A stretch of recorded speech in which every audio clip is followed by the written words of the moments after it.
Hello, Steve White, Steve Arts 89. Well, apparently there have been some test screenings for the new Master Universe film, and the word is that they've been positive. Robert Meyer Burnett and John Campier say they've spoken to people who went to the screenings. There was one in LA and one on somewhere else on another coast, and the reports are that they went well. That was the first sort of report, was that positive glowing reports and that from fans, and it's like usually test screenings are used with a real agenda. The studios usually put out stories about them going well just to make it sound good, but they never actually give any actual information on how things tested or what audiences actually thought. You're never actually going to see, we did a test screening, here are all the results. You're never going to see that. These are done when they're not really sure about a film, and they're usually used to re-edit, recut, reshoot elements, and it shows a lack of integrity. Like, there is no one vision, no sort of adherence to anything. It's just like whatever the general audience says, whatever they think is going to go with the most general sort of public, or they're not sure how it's going to go. So test screenings really are, I know they do them a lot, but usually they're a bad sign, and the fact they do them more regularly now just shows a lack of integrity with filmmakers at the moment. I mean, I don't think they did them as much back in the day as they do now.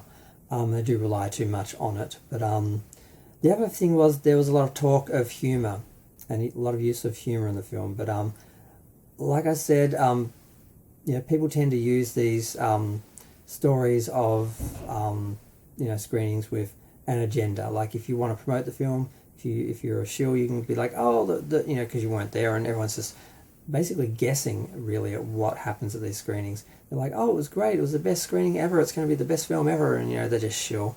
And then you have other haters who are just like, my friend went to the screening, he said it was the worst film ever, and that's just usually how screenings are reported in the media, and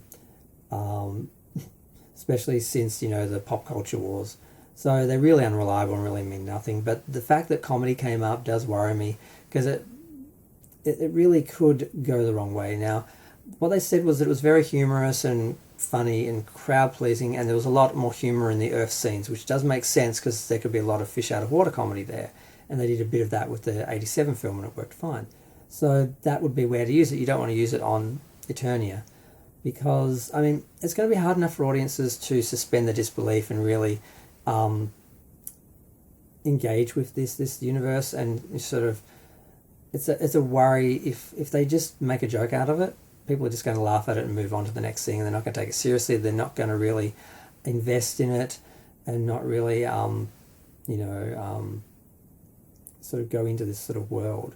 So I'm very worried that they're just going to just rely too much on comedy, because they don't have any faith in the characters or the brand actually really being able to be taken seriously and being a serious sort of action film or drama scenes or anything like that. So I do worry about that. It does just seem like a studio film where they're just going for the general public, and they don't really have any real vision or anything, and pandering. And I have to mention the race swapping element, because I'm all for diversity and representation, but when you already have a diverse cast of characters, you don't need to race swap characters. So the fact that they race swap Duncan and Ram Man for Black and Asian actors, when they have Black and Asian characters they could have used. Idris Elba could have played Clamp Champ or Sunman, and done just as well as Man-at-Arms. Man-at-Arms could have been left a red-headed white guy, like people sort of expect him to be, because that's who they grew up with. So, and Ram Man, they've got Ninja, they've got Slamurai, they've got Jitsu. Why they need to make Ram Man an Asian guy? All you do is if you have characters that are diverse, you just make them more prominent in the story. You don't recast the main characters for representation. It just no one's really happy with it, because the people who wanted to see those characters the way they remember them from the TV show aren't going to be happy, and really the actors who are getting secondhand sort of race swap, reuse characters instead of expanding on the characters that they know exist, or having new characters written. I don't think anyone really benefits from it. So that's my first concern. When I saw that, I'm like, oh no, they don't care about the actual franchise, the actual history, the actual fans and what they want. They're just pandering to the moment.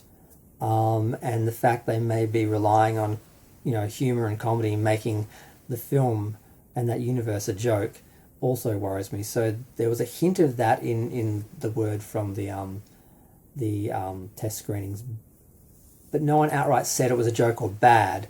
But the mention of comedy and how much it was a part of it does worry me. But yeah, so generally good word on the reviews, but I don't know how much to trust it. But if it was all negative, I'd feel the same way, because even though, because it's basically no one really has the stats on these things, and they pretty much just use them, however it suits them in their stories and their agenda. So I'm going to go. Feel free to share, like, comment, subscribe. Let me know what you think of the word on these new test screenings and what it means for the new Masters Universe film.